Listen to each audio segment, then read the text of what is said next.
I'm talking to you because you're becoming your greatest possible self. Anything I could do to support you, let me know. I'm here for you. And I highly recommend you connect with these epic guests like Aaron, who's about to come on. Like, don't hold back. Ask for support, connect, say what your favorite parts are of interviews. That is the way that I've gotten to where I am today is I just like talk to people. I talk to people. Erin's a human being just like you, even though she's the guest, she's the featured guest, she's an expert on breaking people through their BS and self-sabotage. She still loves to talk to people, and so do I, and so does every other guest on here. So remember that. Okay, never think that people like Lewis Howes or Tom Bilyeu or Grant Cardone or Ed Mylett or all these epic people, they are on some kind of pedestal. So I think that's what creates so much separation in this world. So remember that we are all connected. We are all divinely equal, so to speak. And connect with these people in any way I could support you. Let me know. If you want to be a guest on the 12-Hour Marathon, let's talk about that. If you want to launch your podcast, let's talk about that. Anything else I could do to support you, let me know. Next up is the iTunes review of the week. And this week, the iTunes review is by Christian Mojaiso. Christian says, great show. The host, Chris, is awesome. He brings high energy to every show and, as a result, makes each episode exciting. He brings very knowledgeable guests to talk about business, but he isn't solely focused on business. He also provides powerful information about how to succeed as a person and become your greatest possible self. I highly recommend this podcast. Christian, thank you so much, man. I appreciate that review. And if you want a chance at getting celebrated as our featured review of the week, go to beyourgps.com/iTunes or search Becoming Your Greatest Possible Self or Greatest Possible Self on the Apple Podcast Store and give us a review. Let us know what you love about the show, what you want to see more of, how we can improve it. We love that, and it helps us to keep growing the show. So thank you so much in advance for doing that, and I love you. Stay tuned in. We are just getting started in this party. I'm going to introduce Erin in just a sec. Before that, grab a piece of paper, grab a pen, be ready to take notes because this woman is a firecracker, and she's got some like gnarly success with what she's teaching. Like, gnarly is a good thing. Some people are like, what does that mean, gnarly? It's a good thing. It's like awesome. Get stoked, get empowered, get fired up, because it's really, really cool stuff. So definitely stay around till the end of this interview, because one idea, one of these principles, one of this information, this conversation has the power to change the rest of your life. So stay tuned, grab a piece of paper and a pen, be ready to take notes, and let's have a blast. Let's introduce Erin and we'll bring her on. Most people think that it takes a ton of effort and time to remove mental roadblocks and alleviate the self-sabotage that holds us back.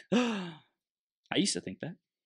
But Erin Field, the founder of the MindFix Group, has a track record of getting lightning fast results for her clients, and the results are permanent.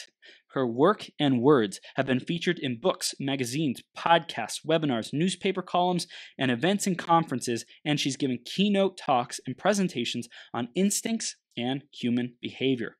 Her signature program has an unheard of 95.6% success rate. That's like 19 out of 20 people. And that last person, they didn't even want success. They were like, I kind of want it, but they actually didn't. No, I'm just kidding. She'll let us know. But that's a really, really high success rate in terms of completion, coaching, different things like that. We'll dive into that. And the average time it takes her clients to see measurable results in areas they've been stuck in for years is just 10 days. Oh my goodness gracious. I'm stoked to find out more about this. Erin, are you ready to rock the house, Superwoman? I am ready to rock the house. Yes, indeed. We're live! Thank Cool. you. Thank you for being here. I appreciate you. And I'm excited to dive into MindFix and all the beautiful results you're creating in the world. And, it still blows my mind because I'm still trying to remove and let go of that old paradigm of things taking a really long time to break through them. So I'm excited to dive in. Cool. Let's do it. Yes. Let's start with this theme, which may be totally contradictory to where you want to go with this conversation. But the power of repetition, Erin, what does that mean for you? Oh my God. I know. I saw the theme and I was like, uh-oh. Oh shoot. Like I might be on the wrong, like I think what I'm here today to provide simply an alternative possibility about repetition. Like if you had all of your guests show up and say the same thing about repetition, that wouldn't be very worthwhile. Right. So I think I might simply be here tonight to share a different perspective Let's break the on paradigm. repetition. Break the because mold I open, actually- Aaron. Yeah, I see Let's it. do it. I see it differently than a lot of people. So what do you see differently? Good question, right? So a lot of times, repetition can be a very powerful way to change. Okay. It works. It's been shown to work, but typically with repetition comes lots of time. Yeah. Right? So if you repeat something to yourself 3 times, or if you repeat a statement to yourself once for 7 days, not a whole lot happens, right?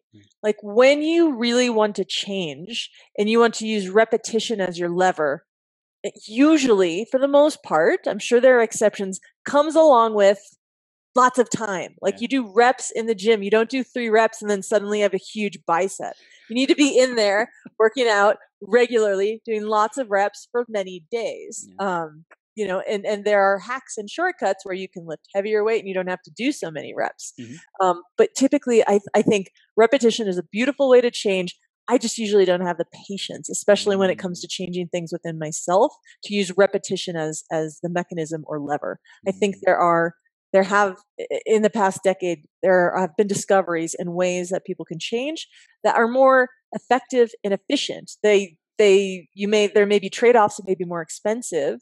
But at the same time, if you don't have to wait weeks, months, years to change, and you know that there's other options that don't require repetition, that can be really exciting and empowering for people. Amen. Amen. I love it. So let's start diving in specifically with how you coach people, how you help them break through self-sabotage, just in your own words. Why don't you share what you do for your clients and what you're standing for in the world, Aaron? Sure. So typically, people show up and work with us when they realize that they're getting in their own way. So they've tried gathering more information, they've read books, they've watched videos, they've gone to trainings and webinars, and gathering more information hasn't helped them. So typically, in addition to gathering more information, a lot of these people have gone and tried to change their habits or their behaviors. They've gone and they've tried to be more firm and say no and set boundaries more often. Or they've taken sales training and they're like, I'm going to talk about money and have the difficult conversations. And yet they keep trying to change their habits and behaviors and change who they are. And they just find themselves back at the starting point. Totally. So people come to us when they've tried to collect information, tried to change their behaviors and habits, tried to change how they think or what they're feeling, and they're just not going anywhere. And so they typically have a sense of being stuck, and they have a sense of, you know what? I think I'm in my own way. It's not someone else out there. It's not my team member who's not doing a good job. It's not, I can't point the finger at something else anymore. I really think it's me. So those are the people that typically come to work with us. And when they show up, they usually have at least one. I don't know if we've ever had a person who just had one. They show up with a handful, at least, of patterns and things they want to change about their life. We're basically the magic wand, and people go around and they go, if I could change anything about me in my life, what would I change? Yeah. What would have the most impact? How could I make the most money, experience the most relief, be a completely different, upgraded version of myself? So when people come to work with us, right, best possible self. Yes. So when people come to work with us, they'll bring along challenges that they've tried to fix with coaches and courses and books and information and blah, blah, blah, but haven't been able to. And that can look like, in real life, it could be things like imposter syndrome, where people are going to meetings and giving talks at conferences, and yet they always feel like, oh, I don't deserve to be here. I don't know enough. I'm a fake. I'm a fraud. It could look like difficulty setting boundaries. It could be money blocks. It could be fear of failure, fear of success, really harsh, ultra critical self-talk. Yeah. It could be self-doubt. We've had people who have had issues with guilt in the business place, or issues with, winning at life and then feeling like they don't deserve it. So they have everything that everybody wants, and yet they can't even enjoy it. So whatever it is, it's different for every single person. Yeah. But they show up and they're like, if this could be different, my whole life, my experience of life would be different.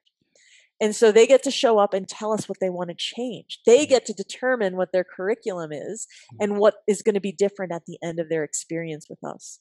And then we sit down. Usually there's a sprint phase for about 2.5 months where we work intensely with them. And I say intensely, but not a lot. We're talking like a couple hours a week. Right. That's about it. And we do a sprint phase. And usually by the end of that sprint, everything that they've asked for with their magic wand is done. Like the guilt is gone, the imposter syndrome is gone, fear of failure, self-doubt, like it's just dissolved and it no longer holds them back. And we have an integration period where people kind of go off and experience this new life and what it's like to be this upgraded version of themselves. And then many people will come back and sometimes will kind of clean things off, because as people level up, there's all sorts of new things they never even imagined. Yep. And we get to work with them in that way. So that's kind of what it looks like when people work with us. It's not a group coaching. It's not like here's a training. There's no videos to watch. Everything is one-on-one, working directly with the person to completely eliminate the challenges in a short period of time. A lot of these people have been going to therapy or working with coaches for 5, 10, 20. We've had some people 30, 40 years. Dang. And they come to us, and again, like clockwork, within 3 months, it's gone. Dang, this is rad. Okay, so I want to dive into the specific, methodology of MindFix in just a bit. Before that, let's go back into your journey, Erin, and let's talk about how did you get to where we are today? Woo! It was a very painful path. It was not one that I ever in a million years could have planned out. I am a planner. I'm one of those people. I like to plan everything out. I like to have everything organized in my calendar. I like to know what I'm going to do when I wake up in the morning. Couldn't have planned this if I had had a million years to plan it. So I ran an agency, a web agency for 16 years. I did it straight out of graduate school. It was all I ever knew. And around year 12 or so, maybe 11 or 12, I started to have this nagging feeling of, I don't want to do this for the rest of my life. Things are going really well. Revenue and profits going up every single year. We're scaling. We've got Fortune 500 clients. We're nationally ranked. We're making millions for our clients and millions for ourselves, and things are just going phenomenally. And yet I'd be waking up in the morning going, I don't want to do this for the rest of my life. It just don't. And I was losing the passion that I'd had when I started things up. And yet at the same time, I didn't know what else I could possibly do. It was all I ever knew. It was what I had gone to school for. It's the only thing I knew. So I was quite terrified. And I spent some time trying to look around and taking, what is your unique ability type courses, books about what am I good at and what could I possibly do. And nothing really helped. Right. So as I was going about this journey of trying to figure out what's next, life kind of kicked me in the butt, and I didn't have a choice, and I couldn't think about it any longer. So what ended up happening is I was training for a 6-day mountain bike stage race, and it was getting probably within 2 or 3 months of the race. And one day I stepped off my bike like I had a million times before, and there was this little electric twinge in my left ankle. Had never had an injury there, didn't twist it, nothing, just a little boop. And I thought that was weird. Went home, and within 3 days, I suddenly had chronic pain out of nowhere. Absolutely no idea why. So I started off with, going to see some physical therapists and the massage therapist and chiropractor, and none of them knew what was going on. No big deal. But then a couple weeks went by, and then a couple months, and I couldn't bike, and the pain started to spread. And so I started to go see, orthopedic experts and more experts and more experts. Very, very long story short, I ended up in a back surgeon's office who then sent me to a brain surgeon. So I went from being this healthy 30-something to sitting by myself, shaking uncontrollably with terror in a brain surgeon's office going, what is wrong with me? I spent over 2 years living a Groundhog's Day of absolute pain combined with doctors not knowing what's wrong with you, going, honey, I don't know. I don't know what to tell you. You should go see that doctor. And then it would be like 3 weeks before I could get in and 4 weeks before they get the test results. And I'd sit around every day waking up going, pain's still there. And I was so miserable. And as this saga continued, I got worse and worse. And then my mental state really started to deteriorate. I started to get incredibly anxious about my future and incredibly depressed that I couldn't bike, I couldn't achieve, I couldn't build my business. I was in all this pain. So it got bad. It got really bad. I was in physical pain, depressed, anxious, just at the end of my rope. So I became fully suicidal. I just was like, I have nothing to live for. Every day is the same. I don't want to be around anymore. So I had to go see some therapists. And there was one day in particular, when one of them was talking to me and she looked me in the eyes and she said, the reason why you're miserable is not your pain, because honestly, on the scale of things, people have way worse pain than what you have. Like it's not that bad. She's like, I'm not downplaying it, but honestly, like you can walk around and get around and drive yourself around. You're okay. Your issue really is your mental lens through which you see your life. You're going around looking at the same things as everybody else, but the way you see things is so skewed. You have all sorts of outdated programming and old limiting beliefs and just bizarre assumptions about how the world works and things that have to be a certain way and all of this rigidity. And it's all just accumulated over the years, and it's really causing you to be miserable. And it is going to be the end of you unless you do something about it. And I thought that was really fascinating. Instead of just standard therapy where it's like, this happened in the past and just talking about stuff. So I said, how do I change what's going on up here? That's right.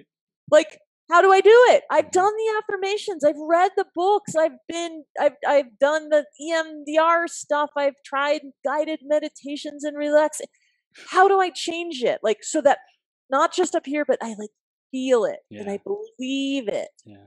How do I unprogram myself? Please tell me. And she gave me some answer about, it's going to take, years. And you're going to have to increase the number of visits that you come to see me to 3 times a week. Of course. Something like that. And I'm sitting there going like, And I was like, I'm going to figure this out myself. Yeah. And so I set off, and that's what I set off to do. And it took me a while, and there were lots of explosions along the way, but I became my own science experiment.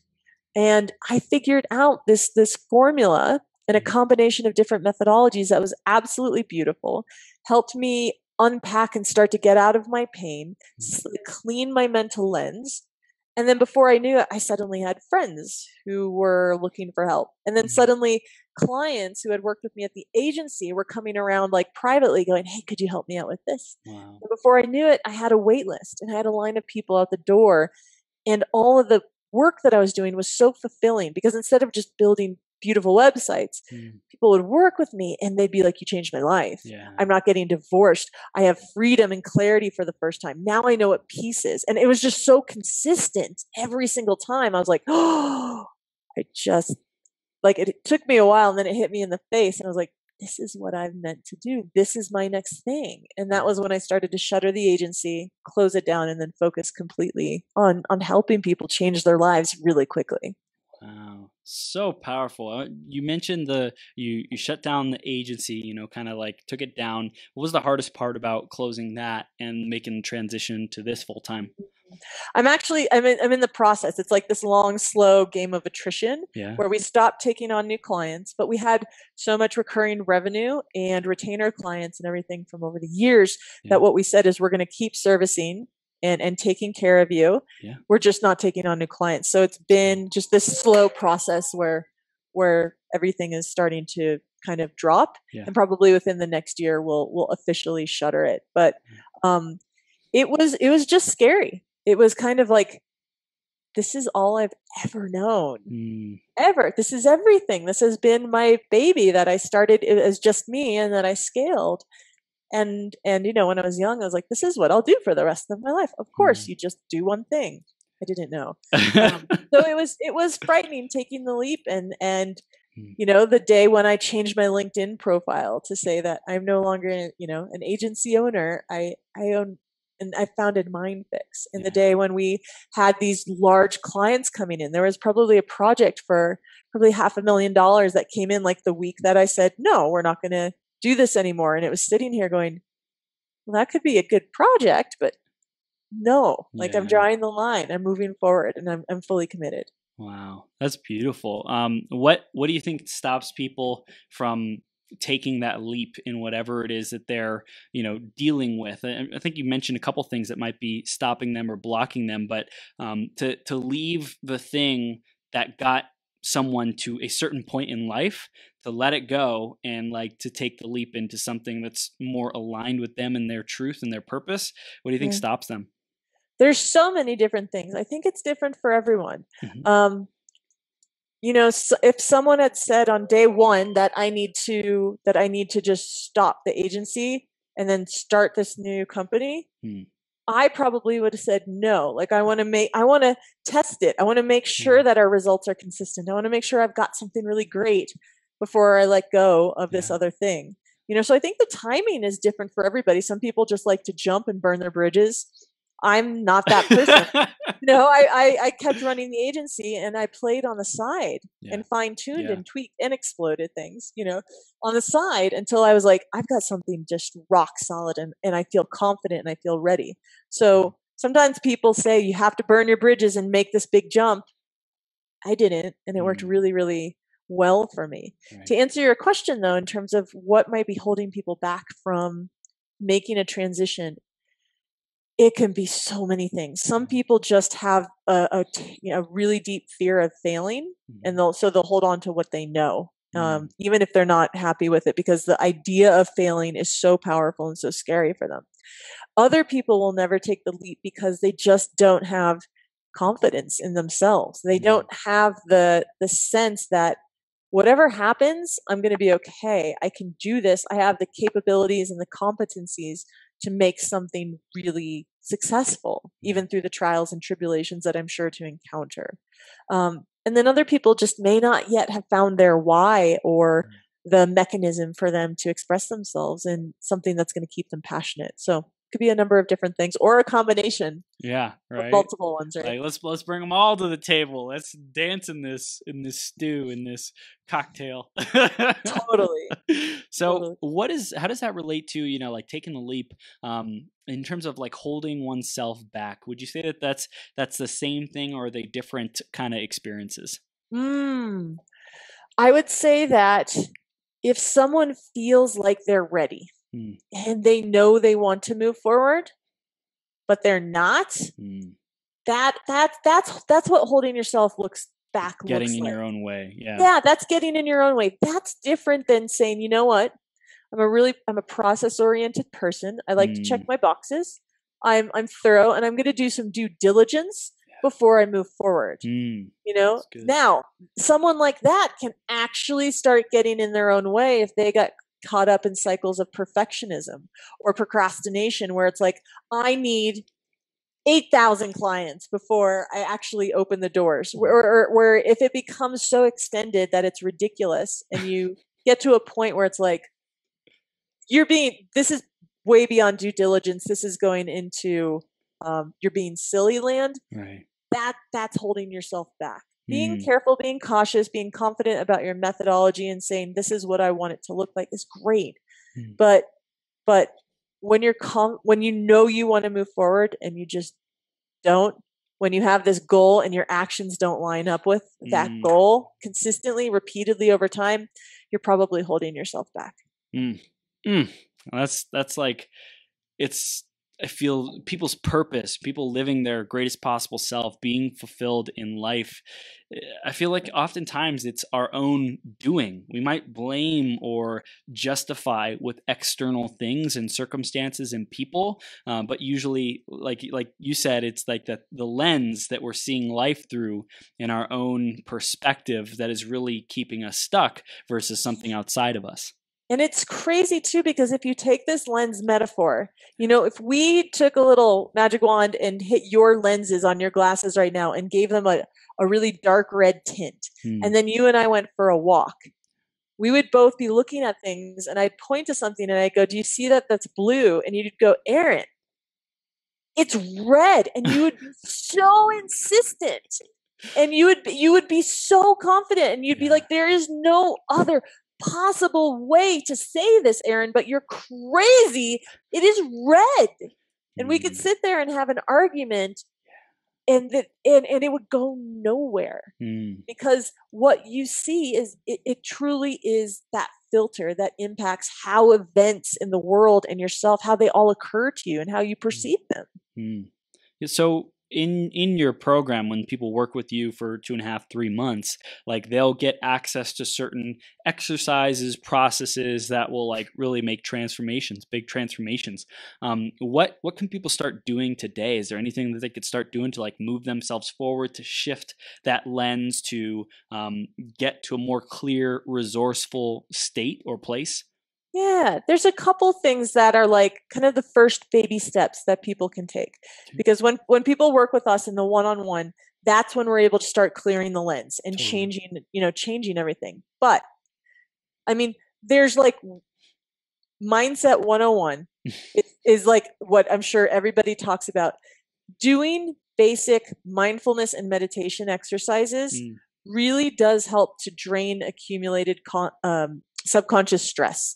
So when our primitive brain, which handles, fight, flight, freeze, when that starts to accumulate stress over time, we become far more reactive. Our stress buckets get full, and all it takes is a little drop and suddenly it's overflowing. And little things like an email or a complaint from a client can feel like a really big deal to us, right? So things like having a basic meditation practice of any variety. There are so many different types out there for every type of person. But having a basic daily or regular meditation practice can really help drain the accumulated subconscious stress, increase your mind's sense of safety, and bring a sense of calm that allows us to be more rational, to think things through, and to be far, far less reactive. So that's something anybody can do, like at no cost, and start immediately. You can go and Google and watch a YouTube video, and you can be meditating in the next 15 minutes. Right. And that's something that's so powerful because anybody can do it. So that's one possibility. That's good. Something that helps people uncover what's actually going on behind the scenes with their patterns, though. I call it like the $1 million gold nugget question. And this is something that I probably subconsciously ask myself like 100 times a day. Maybe not 100, that's exaggerating. Many times a day. And it's an important part of our process as we work with clients. Is when we get stuck and we find ourselves experiencing patterns where, whether it's, oh my God, I get triggered every time that person gives me constructive feedback, I get really upset. Or we have a feeling every time someone says something, I feel really sad. Or a behavior where I can't stop telling people what to do. Right. Whatever it is, whenever we find ourselves engaged in a pattern, what we can do is pause for a moment, like take a breath, and ask ourselves, what would I have to believe in order to keep experiencing this over and over again? Yes. That question is so incredibly powerful and can lead to an absolute gold mine of insights. And it really leads to it allows people to uncover a lot of times what the root causes of their behaviors are. Because our beliefs, what we actually believe to be true, determine the thoughts that we have, the emotions that we feel, and those two things combined determine the behaviors that we and partake in as we go throughout the day. So if someone, say, finds themselves compulsively spell checking every email, reading a social media post 10 times before it goes up, proofing things for a week instead of getting it out, sending draft designs to clients only if it's 100% perfect, even if they might say, no, I don't like it, and it goes into the garbage. Like, let's say somebody finds themselves getting sucked into the horror of absolute perfectionism on a regular basis. They may say, you know what? I'm going to pause and I'm going to ask myself, what would I have to believe in order to keep experiencing this over and over again? Wow. And they may find that when they're quiet, what starts bubbling up to the surface are statements like, what makes me valuable is being perfect. What makes me important is being perfect. If I'm not perfect, clients will leave me. If I'm not perfect, bad things will happen. And you'll have you can collect over time like an interesting cluster of beliefs where if you write them out and you look at them, you go, yeah, it feels real. Yeah, feels like the truth. Yep, feels like the truth. Yep, feels like the truth. So if you and I were to meet someone who believed that clients will go away if I'm not perfect, what makes me important and valuable is being perfect, and perfect is required in order to be a good business person. If we met someone like that, if you met someone like that tonight, would you be shocked to find out that they can't stop their perfectionistic tendencies? No. It would make complete and total sense, right? Yeah. Because some part of them believes that. That's the mental programming. That's the operating system. That's the program that's running in their subconscious mind. They can try to use the 5% of their mind, the conscious mind, to try and push it down and go, that's ridiculous. I don't believe that, like a beach ball, like try to push it under the water. I don't believe that. No way. I don't believe that. I know that sometimes I can hand over something and it's only 80% and I don't get fired. I know it's not always true. So the conscious mind will try to override it. Or you can read books or say affirmations to try to override it. But at the end of the day, that cluster of beliefs, that list is firmly lodged in your subconscious mind. And that is running the show. And that's why when you try to change your habits or your behaviors, right? I'm just going to write this email and I'm not going to spell check it. I'm just going to send it. Can you do it? Gun to your head, yes. You literally could hit send, but you're pushing against the emotions of anxiety. You're pushing against the thoughts of, I'm not going to be okay and the client's going to hate me if there's typos. You're pushing against the emotions and the thoughts that are there simply because you have those beliefs. So when you try to change your behaviors, you're pushing against emotions, you're pushing against thoughts, you're pushing against the root beliefs that are causing everything. So many people try to change their habits and they try to change their behaviors and they go, why is this so hard? Why is there so much resistance? When at the end of the day, if you go in and you pluck out the beliefs that are there, just the way that you can dissolve and eliminate the belief in Santa Claus for a child and then it goes away for the rest of their lives.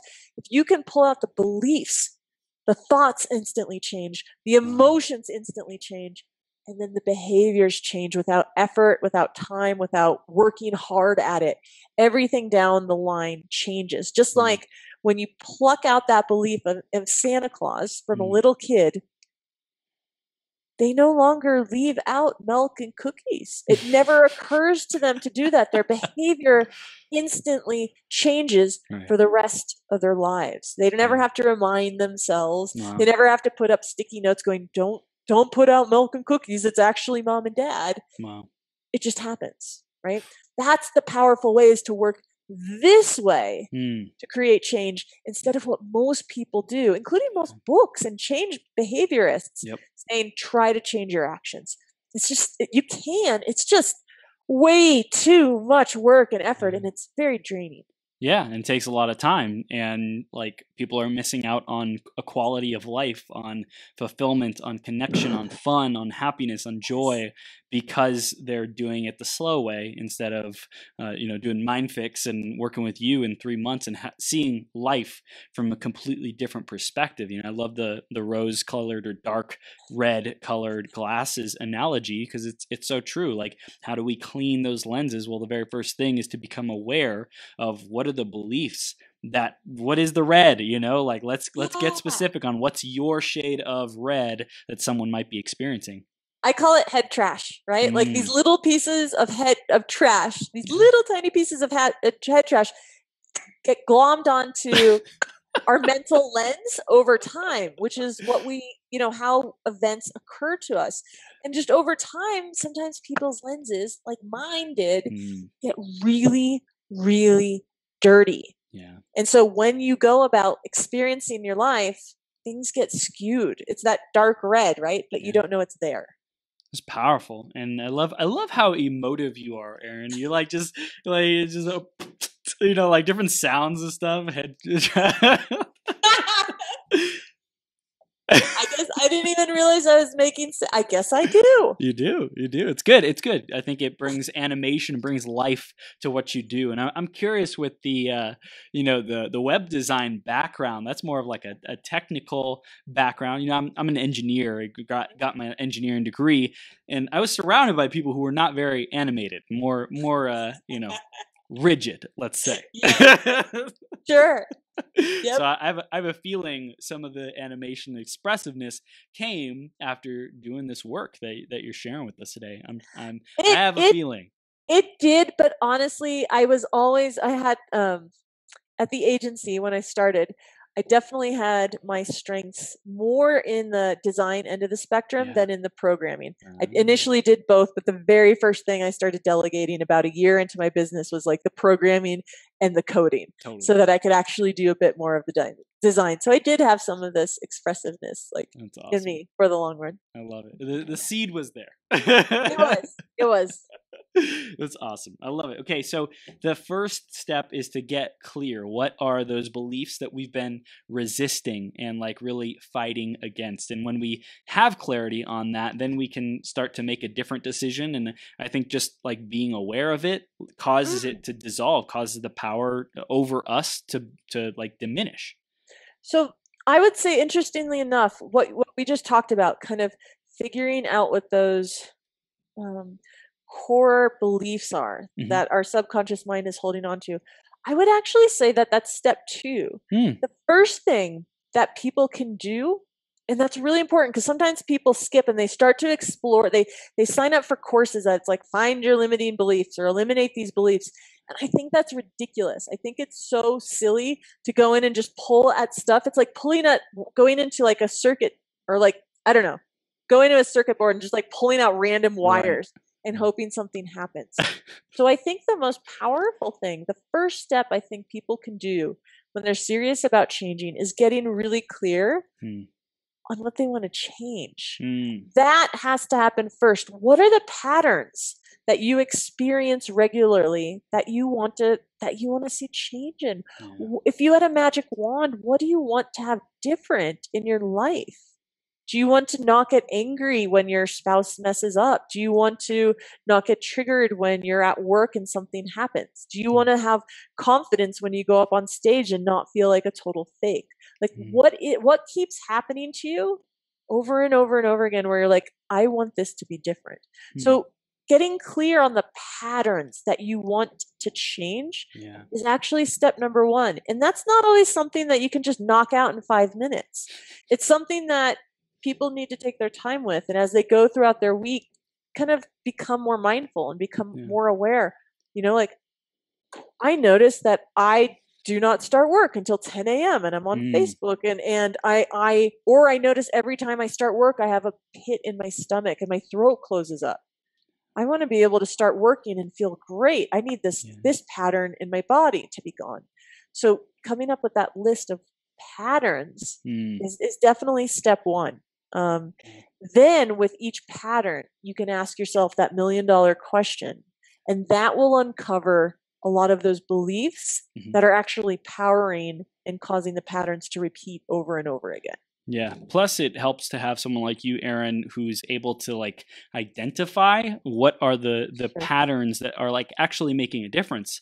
Because I think some people are at the level where they're like, I don't know, I want more money. I don't know, I want a better relationship. I don't know, I just like I want to be healthy again. Like I just feel like I'm not healthy, and they haven't identified those trigger points. And I think that working with you would be able to expedite that process of like, okay, let's laser focus, go through this, and you like hold people's hand through identifying that which their greatest blocks are, which they might not even know, and then like what they want to change, and then their greatest blocks so that they can speed it up.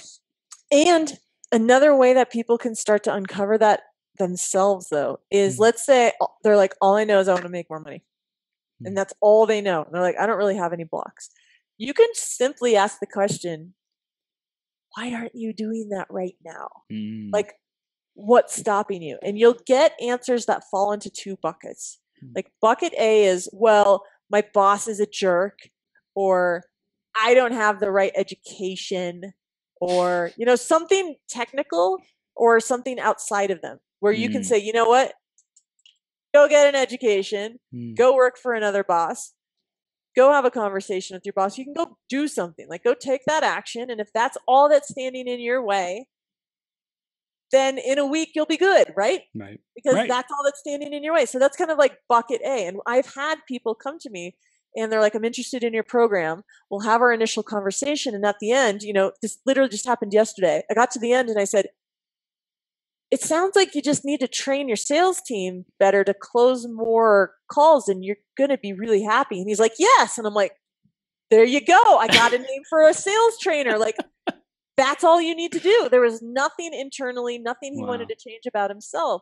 We just figured out he was frustrated. His sales were down, and all that was going on was the salespeople weren't doing great. And I was like, let's improve the salespeople's closing rates and you'll be a happy guy. And he's like, that's everything. I was like, okay, I'm not sure why you called, but I will connect you to a great sales trainer. Yeah. And that was it. So that's kind of bucket A. Sometimes when you ask people, why aren't you achieving the goal? I'm not in shape. I don't have X. I don't have Y. It's like, well, let's get you a plan. You can move forward. Now, for the people who have tried those things or who go, actually, I'm really scared. I'm too scared to leave my job. Or I don't know. I can't sell. I read the books, but I'm too scared to bring up money. Or I'm actually really struggling to get clarity because all I hear is doubt and all these, you can't do it stuff in my head every day, every time I think about it. Those are the types of patterns where people are stuck. They're getting in their own way. And another book, another course, another coach, another training is not going to solve the problem. You can't just say, go take this course and then everything gets better. Those are the people that we work with. So it's interesting because sometimes when people really ask that question, why aren't I getting to, moving forward towards where I want to go? If the answer is something in bucket A, sometimes all you need is like the right advice or the right book or the right coach, and you can be on your way. So sometimes people don't need to do a lot of deep internal work. A lot of people do, but sometimes they don't, especially just to get to the next level. Yeah. So it's helpful for people to ask themselves that question and figure out, do I have something just that's like a systemic issue that I can solve on my own? Or is this deeper? Is this me? Is this more internal? So I'd say step one is figuring out what patterns do you want to change, which comes from, and if people don't know that, they can go to step 0. What goals do I want to have to do? What goals do I want? And then step 1, what's getting in the way? Yeah. And then the $1 million question, what in the world would I have to believe in order to keep experiencing this over and over again? This is so powerful, Erin. This is like super gold. And I think the two distinctions of types of people, like I think oftentimes like people make things a lot bigger than they need to be. And so like just doing the first step, they might have a challenge with that. But also, I know that there's a lot of people, especially in personal development, who've done the courses, who've like read the books, who listen to the podcasts all the time. And it's like, no matter what they do, they can't seem to make any traction. They can't seem to get ahead. And I love how you empower both groups of people to say, hey, here's your next step. Either, if you're stuck and getting in your own way, let's talk. And if you just need to go take the damn steps, and take the damn steps. Just take them. You can do it. And then when you're like, go take the steps, and they go, well, actually, I'm like, okay, maybe you're over right, here. Okay, let's you're switch in the the other bucket. That's awesome. That's awesome. So you mentioned like this, this is your purpose in life, to be doing this. It lights you up. What is your favorite part about working with your clients? And what's your favorite part?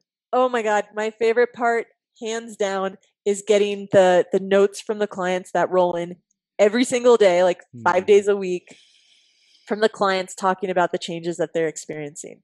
We put them up on our results page on our website. I mean, I have things like, I've been stuck at 6 figures for the last 10 years. Within 3 months, I've hit my first 7-figure year. Wow. Or people who are doing 8 figures, who are like, I've had all the success in the world. Everything was so successful, and yet I couldn't enjoy it. And now I'm enjoying life for the first time. I've had, spouses who write in going, you've saved our family. Everything is different. Our kids are different. You have people going, I've never experienced calm or joy, or I got off my anxiety medication, like whatever their blocks were. The notes that people write, I can't imagine ever getting old. That just is like rocket fuel for me every single day. I absolutely love it. It's my favorite part. I'm very big about empowering people and helping them change so quickly, but getting the actual results that come in from the clients so regularly, it just feeds me completely. Wow. So were you self-aware for most of your journey about like what motivates you, what drives you, what's important to you in your life, or not really? No. You'd think after all these like years of therapy since I was a young kid and doing all these expensive coaching and training programs, right. I knew I was a very driven, dedicated, motivated individual. But it wasn't until I started doing this work that I realized I tied my entire sense of self-worth to what I achieved. And I had no idea, I had no idea how destructive that was. On the outside, it seems great. It seems like, yeah, you want that as a business person. But all it takes is like, if you don't achieve enough for a month, or if someone's doing better than you, who's sitting next to you, your self-worth just completely takes a nosedive. And when you feel bad about yourself, you show up in the world differently. You don't want to connect to other people. You lose the connection. You don't feel confident when you're showing up and working with clients, or being on sales calls, or building your business, or trying to empower your team. You lose motivation, and you start to live more in a sense of like fear and scarcity, because you just have this sense of self that, because you've not achieved things, your sense of self just completely starts to self-destruct. And then you achieve something, and then your sense of self goes up. But it's all over the place. Roller coaster. Solid in who you are. And your sense of self is literally impacted by who you might sit next to at a luncheon or a conference. Are they someone who's 10 years ahead and is doing better than you? Or are they someone who's just starting out and suddenly you feel good about yourself? All like how you feel about yourself is dependent on all sorts of external things. And that's dangerous. Yeah, it is, because it's like when things are consistent, everything's all great. But if it changes, if someone is around someone who gets triggered, they trigger you, like, or someone, then how fast can things turn around? How fast can things turn to chaos or shame or guilt or unworthiness, and how fast that can ruin things, right? The common phrase is like, reputation takes 20 years to be built, but it can be ruined in like 5 minutes from a mistake. And people's emotions, I think, are similar, like volatile emotions and decisions that are made from people who have big egos, so to speak, and not egos in a bad thing, but people who are dependent on the external results for their ego validation, then that can like turn very, very not the right way, not the best way. Absolutely. Yeah. Agreed. Yeah. So is there any type of person, Erin, who is more difficult to have their beliefs changed than others? Oh yeah. Yes, and we don't work with them. Could we? Yes. But we choose not to. There's two types. The first one is someone who has a victim mindset. So someone who thinks that everything happens to them and they don't have an internal locus of control. So it's very much like, so and so ruined my day. So and so made me feel unhappy. And everything, like the way they experience life is all about this person and that person. And I'm just unlucky and other people are lucky. Like somebody who's very much a victim and doesn't own their experience in life, not fun to work with. We will not, we usually deny their applications very quickly. They take a lot of time and they're not fun. So that's one type. And then what we've found too is that we're working with the mind, and a number of mental illnesses and things like addictions can really hijack the way that the mind works. And when something like that is going on, it's not that it makes it impossible, but it makes the work infinitely slower and more tedious, and it's not always as impactful. So can it work? Yes. It sometimes just takes way longer and it's more frustrating, and it can be extremely expensive. So sometimes when people have things like severe addictions or mental illnesses, they really do need to go see proper medical care instead of just kind of deprogramming a lot of the things that are causing them to get stuck in loops and patterns. Yeah. That's powerful. And I think it's interesting because addictions in particular, there's lots of things that people can be addicted to. They can be addicted to hiding, to avoiding, to numbing, drugs and alcohol, sex, shopping. There's like so many things. So I think it's to what level is the addiction? Does it have control over one's life? I think that there's probably a case by case basis that you look at. Okay, like is your life totally run by this addiction, or do you like just do it impulsively sometimes and that derails your progress? Yes. There's a difference between compulsion. So most of the people that we work with have compulsions, and they go, I can't be a certain way. And that could be something as simple as an entrepreneur saying, I can't stop working at night. I just can't do it. Like I have this compulsion to keep working. That is different than an actual clinical addiction where someone is so pinpointed on something that it doesn't matter what's going on. They will give everything up and destroy their life and relationships and their children for that one thing. And that is all they can, and they cannot stop themselves. Somebody who has a compulsion can stop themselves, and it's not comfortable, and they may have anxiety and not feel good about it.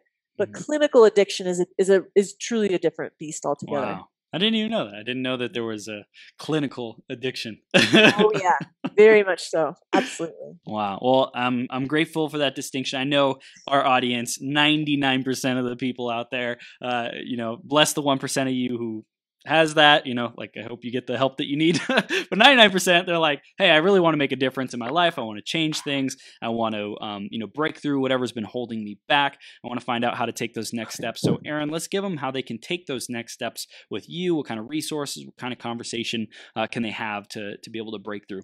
Sure.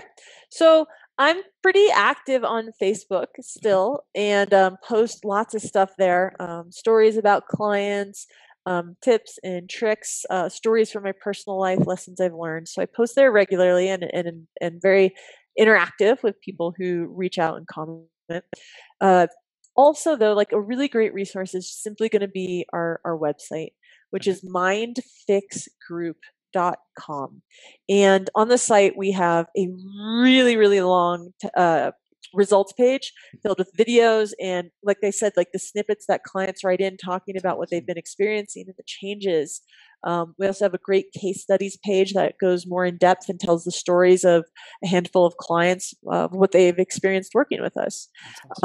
We also, at this point in time, are still offering a a totally free 1-hour video training that dives more into the interrelationship between beliefs and thoughts and emotions and behavior and possibility and how all those things play together. So there's a free course that anybody can go and sign up for and watch. They just have to go to the site and click the free training button. I love it. I love it. So it's mindfixgroup.com. That's how they can go get that training and check out more of your stuff and results and different things like that. And then they can find you on Facebook, and your name is spelled ERINPHEIL. They can send you a message, right? And it's Erin Feil. And LinkedIn. I forgot LinkedIn as well. I'm there over there, just not quite as much, but I'm starting to spend a bit more time. Awesome. Awesome. I love it. And LinkedIn. And Erin, this has been an absolute blast. I want to drive it home for the audience and just like give them the greatest takeaways, the final, 60 seconds of fire that you want to leave our audience with. Let's bring it home. Cool. So my suggestion is that if you are stuck, if you have tried changing your behaviors and your habits and you are just going like nothing's working, I keep getting in my own way, I invite you to explore that your programming and what's going on in your subconscious is actually what's keeping you stuck, particularly what you believe to be true. So when you start to experience patterns or areas in your life, when you're stuck, ask yourself, what would I have to believe to be true in order to keep experiencing this over and over again? What you uncover is step number 1 towards getting rid of the pattern completely. Working with someone like us to eliminate the beliefs can happen. It's possible. It's done all the time. But you really do need to take the first step to figure out, what do you want to change in your life? And then what would you have to believe to keep experiencing those patterns over and over again? Those two things alone give people insights that they've never had throughout their entire lives and help people start to see things in a totally different way. Gold. And step 0 that you said earlier, got to know what you want first. Yes. Very true. I love it. Erin, this is powerful. Everyone who's listening, watching, definitely connect with Erin. She is a beautiful light, beautiful soul, and she's here to help you in your growth. And Erin, I appreciate you being here and sharing this wisdom. And I love these questions. I love the thinking process that you've shared with us. And keep blessing the world with your work and your gifts. Thank you. Thank you so much for having me. It was such a pleasure. You're welcome. We'll see you soon, okay? Thank you.